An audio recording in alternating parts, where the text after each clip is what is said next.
Hello and welcome everyone to the second in our series of monthly Zoom Lunch and Learn educational events sponsored by Clayton Valley Village. We are a 501c3 nonprofit organization serving seniors living in Clayton and Concord, California. My name is Carol Hanson Gray and I am honored to serve as Executive Director. Clayton Valley Village, founded in 2014, is part of a national network of over 400 villages throughout the country, whose mission is to help our members live independently in their own homes as they age, by providing social and educational events, as well as an array of home-based services through our volunteer network. Please visit our website at claytonvalleyvillage.org for more information about us and how you can become a member and/or a volunteer. Today, we welcome back Master Gardener Ken Studer, who is one of our valued volunteers at Clayton Valley Village. His last presentation on container gardening was a great hit, so we're looking forward today to Ken telling us how we can grow a vegetable garden in a very small space using straw bales. All of our presentations are recorded and can be accessed on our YouTube channel at youtube.com/Clayton Valley Village. During this presentation, everyone will be muted. If you have questions during the presentation, please type them into the chat feature, and at the appropriate time, I will read the questions to Ken for him to answer. So please sit back, eat your lunch if you brought one, and enjoy. Ken, I'm now turning it over to you. Okay. Good afternoon. Welcome to Clayton Valley Village's Lunch and Learn program. I think this is the second in a series. I want to thank Carol Gray for all of her hard work, helping to get me prepared for this and in becoming what I call Zoom Central for this kind of a program. The real question is, today we're talking about straw bale gardening. And the real question is why? What's the advantage of straw bale gardening? And why would you want to try it? So the first reason is that if you're like me, you have a very small property and you either live in a condominium or you live in an apartment or you have a yard that has no place to put any kind of vegetables and grow them. So you could have a spot on the south side of your house where it's nice and sunny, but there's a great big tree in the way. You could have a place on the north side of your house where you could plant, but there's no sun there. So the advantage of a bale of hay or a bale of straw in this case is that you can place it anywhere. You can put it on a deck, you can put it on a roof, you can put it on a front porch, you can put it on your patio, and most importantly, you can put it in your yard on top of the ground you already have in a place where you get 6 to 8 hours of sun a day. That's the real key ingredient. The bale also warms up, and by warming up, it allows you to plant earlier in the season. A lot of times that the soil is too cool in the winter and doesn't get warm enough for the plants to really prosper and grow. So they will just sit dormant for a month before they really start to generate any growth. The other reason that you need straw and not hay is that the hay is basically a food crop and a feed crop, I should say, and it will be cut off at the base at about 6 inches high, put into a bale, and sent off to feed the cattle. And it's also basically a twig or a stem that is in there. Straw, on the other hand, is a food that we eat, which is usually rice or wheat or barley, rye, and when it's harvested 2 feet above the ground. And all the seeds and everything are taken off and away. What's left is a nice reed that is 2 feet tall and has no weeds and no seeds in it. So that makes it just a better medium, period, for growing. The advantage of hay is that, the advantage of straw is that it's a reed that is hollow inside. So now you can have nutrients going down the middle of the reed, the outside of the reed, and it absorbs water and your nutrients much better than does hay. So this provides a great medium for you to plant into, just like your soil is. And as we add nitrogen to that, we then start a decomposition process, which is just like a compost pile. So it becomes very fertile. Typical bale is typically 45 inches long, 24 inches high, and 15 inches wide. And the way the baler processes it is that it puts the reeds in the 24-inch direction. So now all the reeds are spacing in the 24-inch direction, and therefore if you place it up at that location where it's 24 inches high and 15 inches deep, now it will absorb all the nutrients you want, and the water will go through the bale very evenly. So there's other advantages as well. One is that you don't need to have a pill for your back because you're not bent over and you're down on your hands and knees. You don't need a rototiller. You don't need a shovel. You don't need to pull weeds. This bale is now pretty much seed-free and weed-free, so gardening's a lot easier with a bale of straw. The other advantage is that you can place it anywhere in your yard where you get 6 to 8 hours of sun a day. And that's very crucial to having enough stimulus and energy from the sun and the UV light to produce the growth you need in your plants. So with that in mind, the biggest problem you may have is that it weighs about 70 pounds and it's awkward to carry around. So you may need somebody else to help you. They will put it in the back of your car if you go to a hay feed store, and allow you to then have a neighbor maybe help you carry it from there to the backyard. I happen to have a couple of wheelbarrows that I put it in, and I can move it around that way. Once it's in place, it's very sturdy and it won't blow over, and you're ready to go. So by positioning the bale on your deck or anywhere on your property where you can get 6 to 8 hours, then you've got a perfect growing medium to have a lot of success with a tomato or any kind of a vegetable garden. Above that, we're at the point now where if you've got it in a good position, whether it's on a patio like I have mine, facing north to south, so as the sun comes over, both ends of the bale get equal amount of sun, even though we're not at the equator. We basically you can just know where the sun is in your yard and have it facing that direction. So with that in mind, now you just come to the point where you're going to condition the bale. And conditioning the bale is maybe the only strict rules to follow in gardening, is to get this bale up to speed so that it becomes a compost pile, becomes fertile. As straw alone, it's just sitting there inert. But we want to make it alive and make it so that when you plant it, it's gonna conduce all the roots to grow.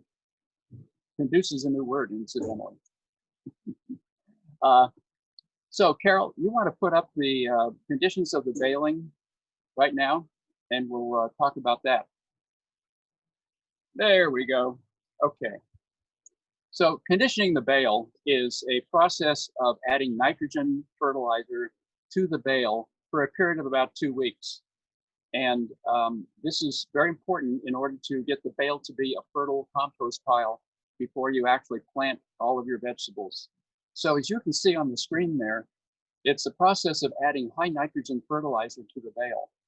And it doesn't really matter what fertilizer you use, as long as a lawn fertilizer typically is high in nitrogen, like the Miracle-Gro fertilizer, ammonium sulfate, which you can get at any nursery or Lowe's or Home Depot, and any high nitrogen fertilizer. The two things you want to be careful of is you don't want it to be slow release, otherwise it'll take 6 weeks instead of 2 weeks to actually condition the bale. And you don't want it to have a herbicide or weed and feed in with the fertilizer. That'll kill everything in the bale and it'll be of no use to you. So once you have a fertilizer, then you can either take and buy a fertilizer that you can put on with a hose-in sprayer, or you can use it where you can just actually spread it out by hand on top of the bale evenly and distribute it that way. What you don't want to use is a little bit of either blood meal or fish emulsion, And the reason for that is it attracts rodents. So if you have skunks, or if you have raccoons, or if you have mice and rats, even if you have a dog or cat, the smell of the fish emulsion is going to make them want to chew on the bale or chew on your vegetables, and you don't want that to happen. So I don't recommend blood meal or fish emulsion for that reason. So the process is, the scheduling is that on day one, the first, you use a half a cup of high nitrogen fertilizer, and you water it all the way in so it comes clear out the bottom of the bale. And that may take 5 gallons. So there's a little bit of a high water usage in the first 2 weeks to get this started. The reeds will swell up, they'll get tighter, and you'll see the bales. If you put your finger down in the bale, it'll be hard to even get your finger into the top of the bale. Day 2, you just water it in. Day 3, you process the same thing as day 1. But a suggestion would be, because you're going to be doing this probably in March, and since the timing of most of the plant sales for vegetables is in early April, you can actually start prepping all this in the middle of March and get your bale started early, so you have vegetables earlier in the year. So you can take the coil of the hose, put it right in front of the bale in the sun, and now you can water in the middle of the day because you don't have any plants in the bale yet. So use the heat of the sun to warm the water to help break down the bale faster. That's really what we're talking about here. Day 4, you water it in again. Day 5, you repeat day 3. Day 7 now, you've got enough of the nitrogen in the soil, or in the, not soil yet, into the bale to really start the microbe action, okay, to condition the bale to be a pile of compost. You're going to notice that the temperature in the bale rises significantly. And so what's happening here is that you're going through the decomposition process with the microbes. So in the bale, when it's dry, when it's inert, you still have the microbes, which are living, but they're not active. For some reason, they can last for 2 years without water. I don't know why, but they can. So the microbes, the bacteria, the nematodes, the protozoa, the small worms, the fungi, are now starting to chomp away very quickly on those reeds with the advent of water and nitrogen. And in doing that, it's like them being on a treadmill, and they gain a lot of heat. So what they're going to do is they're going to raise the temperature of the bale to about 140 degrees. So it's going to get hot. You're even going to see steam rising off that bale at times. And of course, that's way too hot to plant into. So by waiting until day 7, we're going to then start and buy a fertilizer, which is a balanced organic fertilizer, which has microbes in it as well, like a 10-10-10, a 5-5-5 rating, so that you will use that throughout the growing season to continually fertilize the bale. And you'll, on day 7, you'll start to use the 10-10-10. Day 9, you do the same thing. By day 13, you will have reduced the temperature now. You've still continued to water, but the temperature will come down to lower than 95 degrees. Now it's right primed in order to be a good condition to plant. So, and then every week after that, you're going to apply a small amount of fertilizer, because a lot of the watering you do every day is going to leach out those nutrients through the straw, which are reeds now. They're hollow. They don't hold the water as well as the soil does in the ground. So you do have to replace the nutrients in the soil or in the bale more often. And I recommend just using a half cup every week, once a week during the whole growing season, clear to the end of September. And that basically conditions the bale so that the next step is just to start planting. So thank you, Carol. You can take that down. Okay, make sure that everyone knows that these these will be handouts that we will email to you.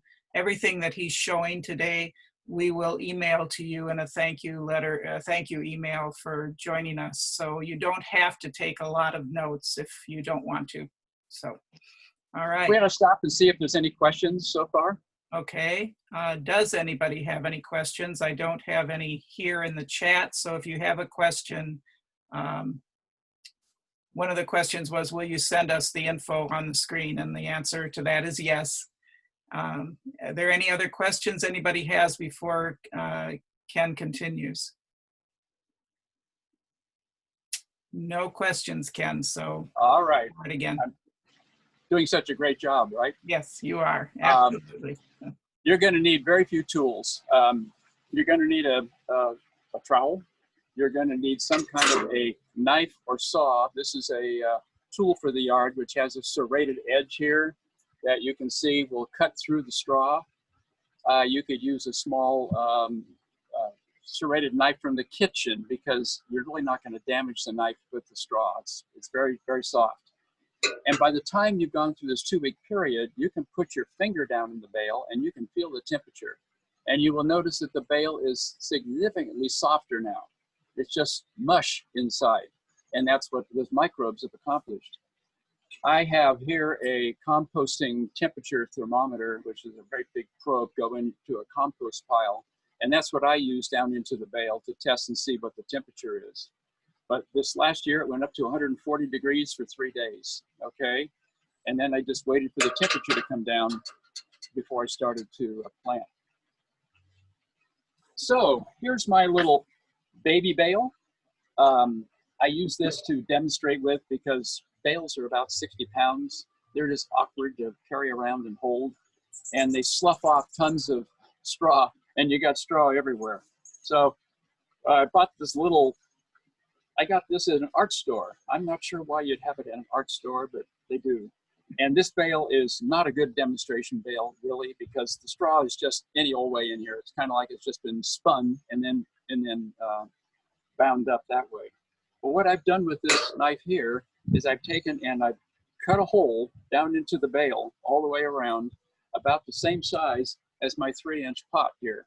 And this is a bell pepper that I have here to plant, which hasn't grown much because it's probably too root bound by now.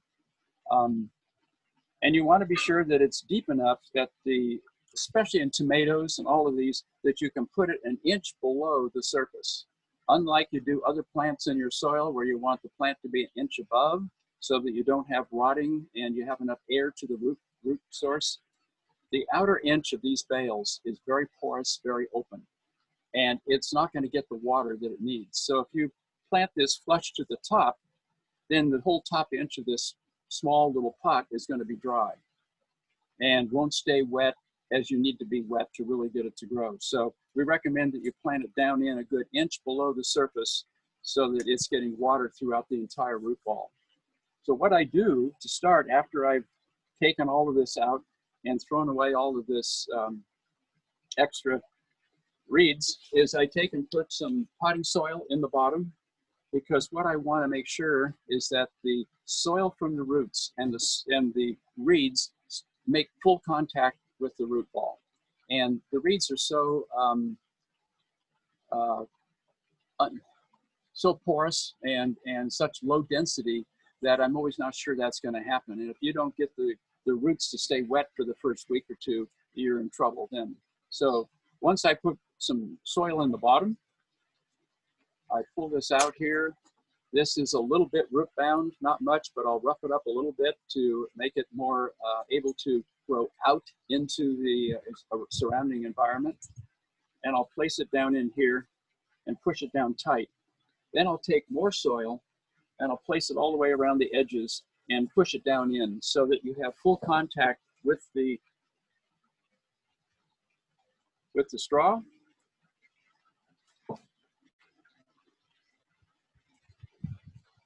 To make sure you do it. We have done a little bit of experimenting with just seeds, and the theory with seeds is you put an inch of soil on top of the bale and then fertilize it and get it, and then you put the seeds down in, like every 6 inches of whatever you're going to do.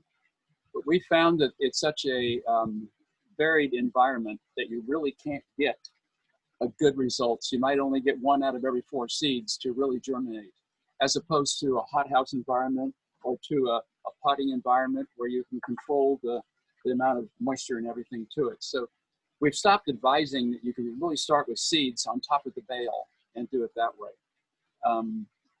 At least that hasn't been practical in this part of the country. Maybe it works back east better. Anyway, once you get this down in there and down tightly pushed in, then you can take and water it in some more and do it that way. Okay, we have one question. Someone wanted to know what kind of soil did you use? Potting soil, the standard potting soil from your nursery. That's what you would use, because that has some microbes in it. It's a very organic material. That works fine. As opposed to taking soil, clay soil out of your yard, which probably has not been amended. It's a little more of a varied environment. And so you want to make sure it matches the soil that's in here. And this is always potting soil from every nursery in doing that. So you're going to space these according to the spacing of each of the different vegetables that you can plant. So tomatoes, which have a huge root ball, they will go down 2 feet, clear out the bottom of the bale. By the time August comes, and they will be 2 to 3 feet wide inside the bale. That's how big the root ball gets on a tomato. But if you're planting chard or spinach or anything of that nature, lettuce, you can plant those every 6 inches across the top of the bale on both sides. So you have to look at the chart of that particular vegetable you want to plant and see what it says for how dense you can put it. And I'll show you what I did with my bale at the end here, so you get an idea of what I planted.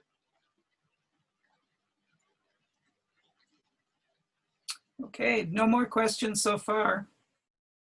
There were questions, but you already covered them, so it's good. So let me move this here, this way. You're going to need to set up a watering system. Well, let me put this a different place.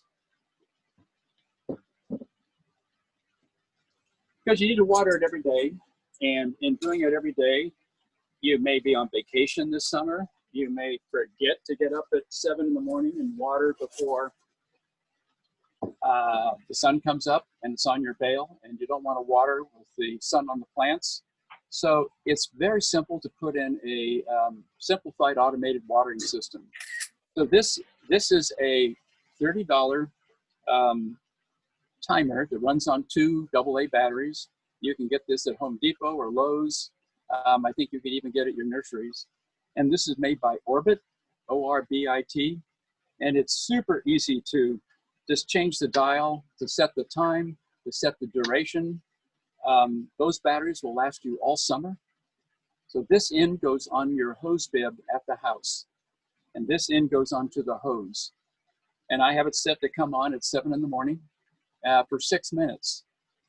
But I have my, as you will see, I have my soaker hose going back and forth 4 times on the top of that bale. So I've got about 30 feet, well, I have 2 bales. So it gets plenty of water in 6 minutes. If you have it too long, you're just leaching out all those nutrients and letting too much water just flow out on the ground. So here you have a pressure regulator, which is 25 PSI, so that you don't get a burst when it comes on. You don't get 65 pounds of pressure, which can blow some of the fittings on your hoses. And again, these are all at Home Depot or Lowe's. Then you have a 1/2 inch piece of just PVC tubing that you can buy connectors for, and you just push this in. It's strictly a thumb press, which connects the hole to the tubing. And I've recommended using just 1/4 inch. This is a 1/4 inch soaker hose, and this is a 1/4 inch inline drip system. So you don't have to add the drips to it at all. They're built right into the line, and they emit, I think, 1 gallon an hour, maybe a 1/2 gallon an hour. And so you can run these back and forth.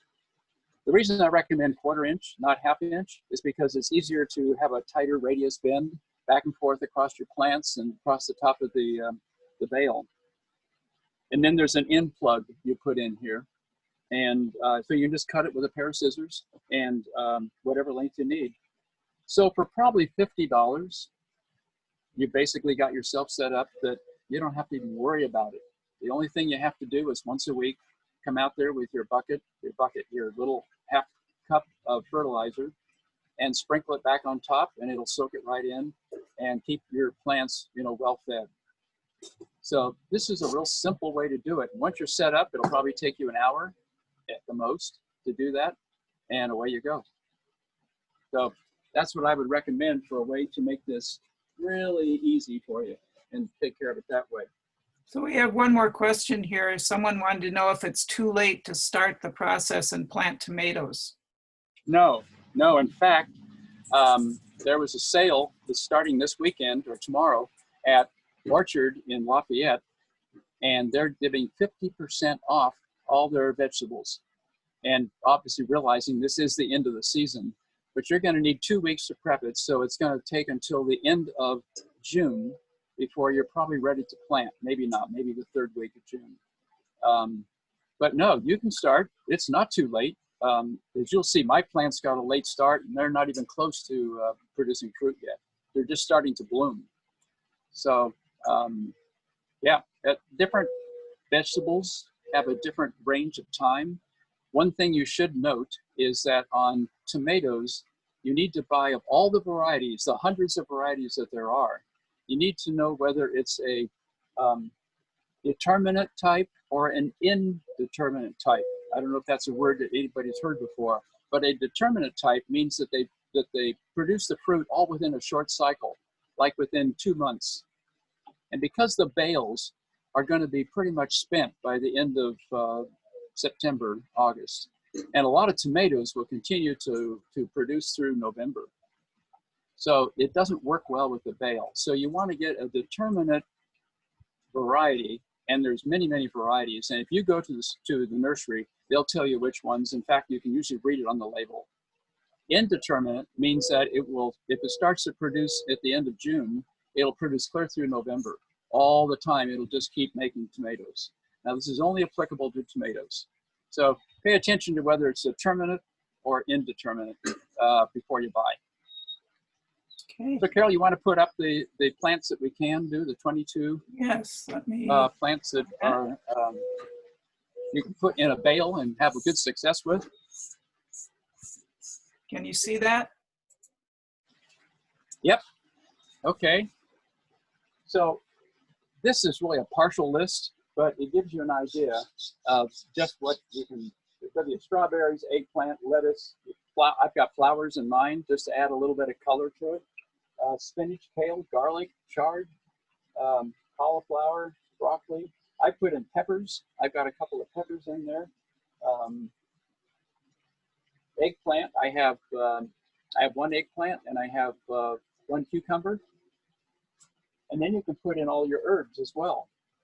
So it's a whole big variety. And the herbs, don't take up a lot of space. So you can plant those along the sides, on the ends, on the edges a little bit. Just plant them deeper so that they get to the center easily where the moisture is the most prevalent. Are there any questions on the list of vegetables to plant? I haven't got any so far. Wait a second, Okay. What about raspberries? Can you plant raspberries? No, well, typically no. Raspberries are going to be growing throughout the year, and they are not an annual. Raspberries and blueberries and all the berries. So you want something that you can leave in the ground over the winter and grow again next year, where by the time you get through with the bale and they're really becoming, bearing a lot of fruit, it's going to be time for the bale to be tossed. So I wouldn't recommend it. Those are things you can plant along a trellis or a fence and leave them in your yard, year after year. Okay, we have a couple more questions here. One of them is, can herbs take full sun that tomatoes need? Not all herbs, you're right. And I am not an expert on vegetables and herbs. So I think you need to be careful when you're buying them to see whether they take partial shade. You could possibly put them on the back side of your bale, because at this time of year, even the back side of the bale, if you've got it oriented right, will get some sun. So get a little creative, even on the ends. If you put it on one end and it's only getting sun from 10 to noon, that may be just perfect for that herb. That's a good idea. And then the other question is, what do you do with the bale once it's been used for a growing season? Now that the bale at the end of the growing season is only about a foot high and it's kind of slumped over, you're going to, you want to use it for compost, and you're going to want to use it for mulch. So now you can take the bale and just cut off the tops of the vegetables, leave the roots in there, and now take it and spread it on top of the rest of your yard as mulch.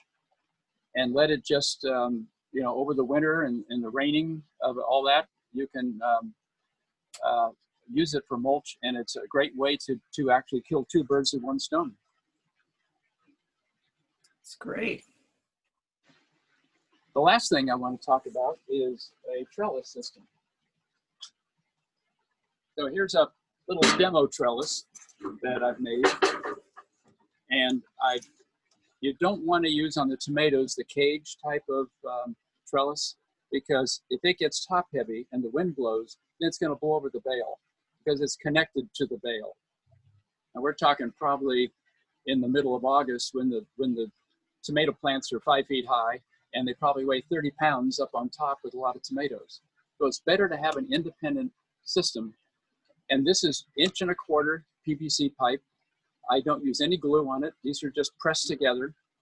And so that you can use them year after year, just take them, pull them apart and store them in your garage or out of the way, and then put them back together again.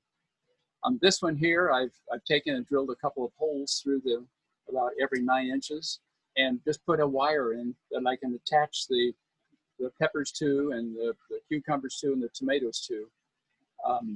Mine, as you will see in a minute, is 6 feet high, because you've got 2 feet of bale and then 4 feet on top of that. So it looks pretty big, but being independent, it will work for the whole summer. And then I just broke it down from last year and reused it this year.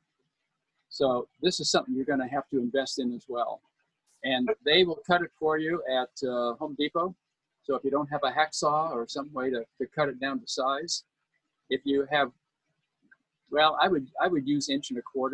You could use a smaller material, but I think you want the sturdiness of it of 1.25 inches as opposed to 3/4 or 1 inch diameter PVC pipe. And this is just Schedule 40. And what Any kind questions on the trellises? what kind of wire are you using? I don't know. It's just a standard piece of aluminum wire. It's not super strong. It comes in a little coil for $5 for 100 feet. And I just run it through here, because you're not adding, you know, by the time you've done it on 3 or 4 tiers, you're not adding much weight to either tier. And it's loose. It's not really tight. It's just something to keep them from flopping over and to support the tomatoes at every level, or the peppers at every level, or the cucumbers at every level. And how did you attach the wire to the PVC? I just wrapped it around my finger. Okay. So I just, you know, just took it at the end and wrapped it around and cut it off with a pair of, you know, pair of pliers. Okay. That's how simple. So it comes out the end, comes down, goes across, comes down, goes across. So it's just a big S-weave to do it. Okay. We got another question that says, is there any problem with squirrels? Well, I have not had any. I know that, Carol, you've had problems with, and when especially in the ground, where you're 2-3 weeks into harvesting, and all of a sudden one day you come out and somebody has just eaten all your fruit. Bale really is more of a deterrent. Maybe they've got their noses too close to the ground and they're not climbing up on the bale. For squirrels, probably could get on a bale and chew it up. I have squirrels on my back fence all day long, and I didn't have any trouble last year. Now, whether these squirrels are different than the squirrels in your backyard, I don't know.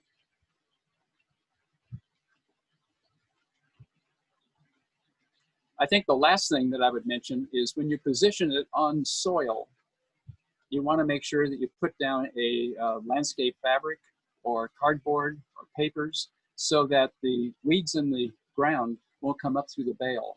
And also the pests in the ground won't come up through the bale.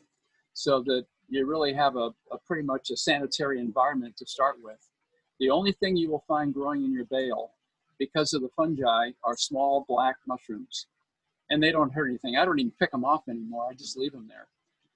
but you won't get weeds. You're not going to get other, bugs or anything. I have hardly any bugs in my bale eating. So I find it to be a really easy, simple way to grow vegetables and get the kind of sun you need and to get the watering you need with a nice drip system. And away you go. Okay, and if you put it on your cement on your patio, does it get too warm in the bottom of with the sun beating? No, but I'll show you what does happen. In fact, today, because I took my timer and mounted it onto this board I just showed you, I turned on my water this morning to run 6 minutes, and 1 hour later, I remembered I hadn't turned it off.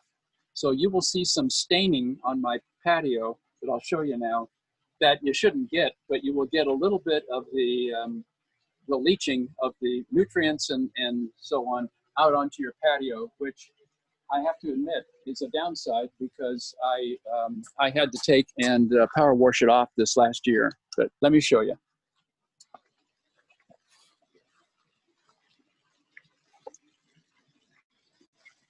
So these are my 2 bales right here. And you can see all the water at the bottom because I forgot and left the water on for an hour. This is my soaker hose that I have, and I have it going back and forth 4 times across the top of these 2 bales. And I can run it for 6 minutes a day and fully saturate the bale. But this morning, I got a little carried away. Anyway, I've added some flowers to it, which I just put in last week. And I have some sage here, and it looks like thyme is here. And I don't know, what is this? That's oregano, and this is not doing well. Growing on the side of a bale is a little tough. You really have to make sure that you get the plants deeply into the middle of the bale to really make sure they get fully saturated with water. But you can see here how my trellis system looks and how my tomatoes and stuff are doing. This one is not growing really well. I'm not too happy with what's happening there, but I got a late start. These have only been in here for 3 weeks now. Normally these would be twice the size. They'd be clear to the top. These are cucumbers and I think a squash. And we have 2 peppers here, hot pepper, a jalapeno pepper, and a mild pepper. And then I added some flowers at the end, which I just put in last week. So this is how things look at this time. Normally these tomatoes would be twice this size. So probably not a real good demonstration for you after all this talk, but that's reality sometimes. We don't always get what we want. It's an imperfect science.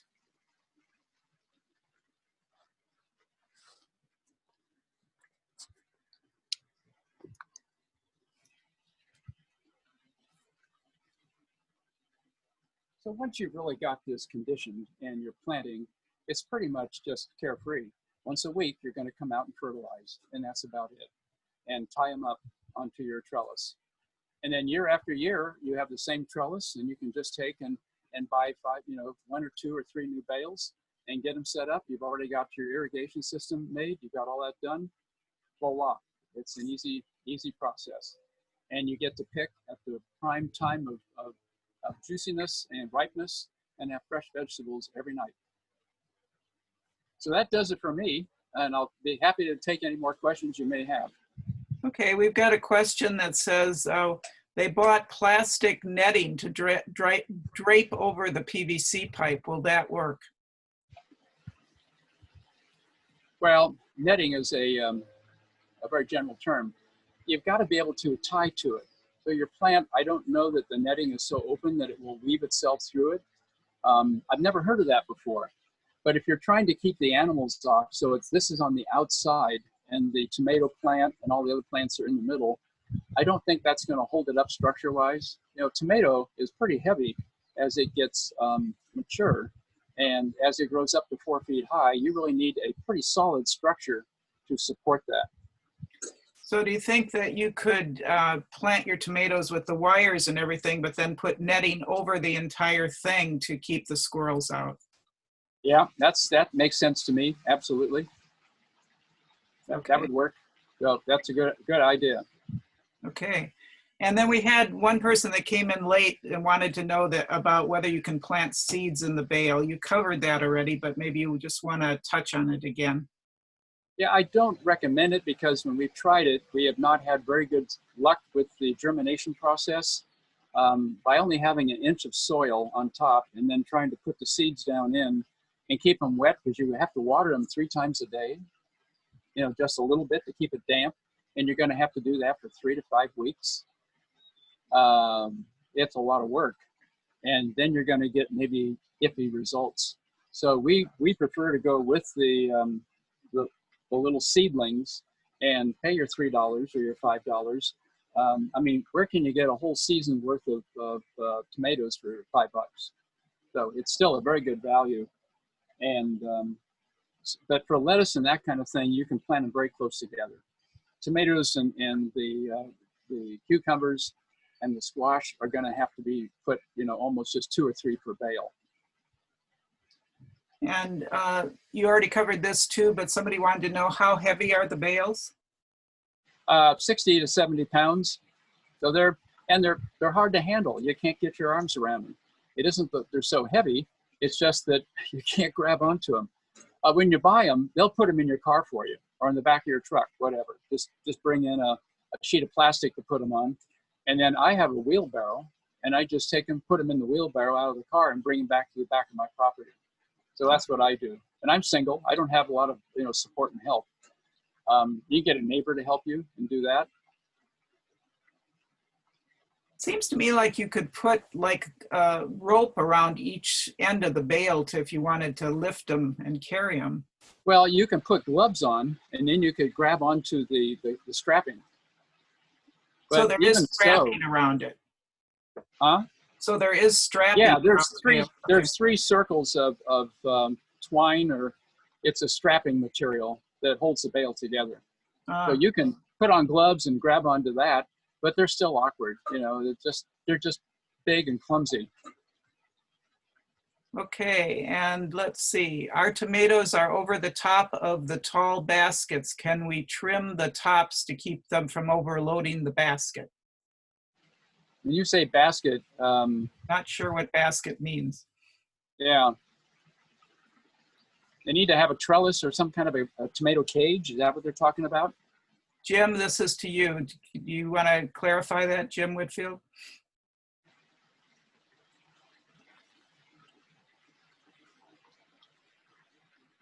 Okay. He says tomato cage, over the top of the tomato cage. Yeah, if it's over the top of the tomato cage, I would recommend that, you probably trim it back. You will force it to not grow so much, but to actually produce more fruit. So otherwise, you didn't get a big enough cage, because these will grow 4 to 5 feet high, and most cages are 3 to 4 feet high. So it just tells you next year, buy a bigger cage. And then someone wanted to know, can you show the foot on the piping to keep the pipe structure upright? Oh, yeah. The foot process is just a T, okay? A T thing here. And then 2 more. These are about, in this little sample, these are only about 6 inches long. I put a cap on the end just to keep it clean. But that's all it is. It's just a T fixture. And none of this is with glue. It's just press fit. It's tight. This will all come out. So there's 2 ends on each foot has 2 ends that go into the middle, or is that one long piece? No, they're 2 ends. Okay. So they don't go through. Yeah. So they're like, on the one I have, a real size one, I think they're 9 inches wide. So it's 18 plus 3. So you really have about 21 inches of foot support. And of course, as they get heavier, then they hold themselves down better too. Heavier with, the weight of the tomatoes and squash and that kind of thing. Okay. And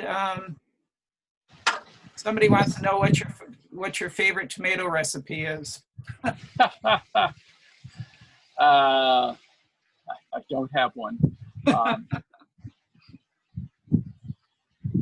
I'm just a bachelor that makes do.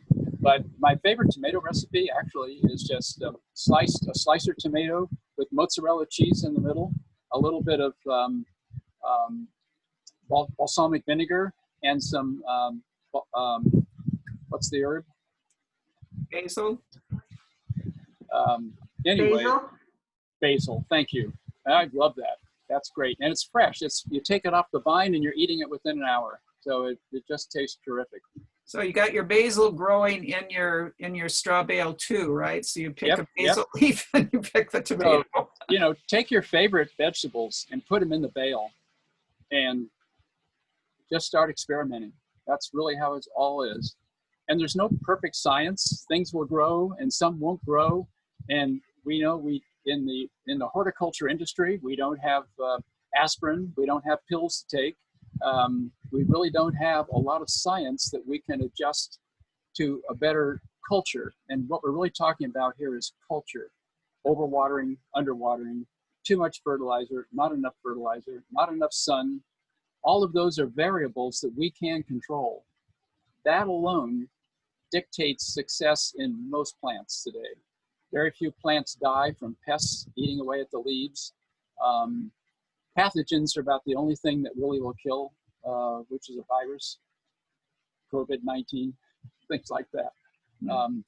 Otherwise, we pretty much kill our own plants, either lack of water, too much water, the wrong plant in the wrong location. We have more to do with that than the plant does itself. Okay. I will mention before I close that for a resource, this book, which is about 100 pages long, and it's a lot of pictures, is called Straw Bale Gardens Complete. And the author is Joel Karsten. And this is on Amazon. I think it's 12 bucks.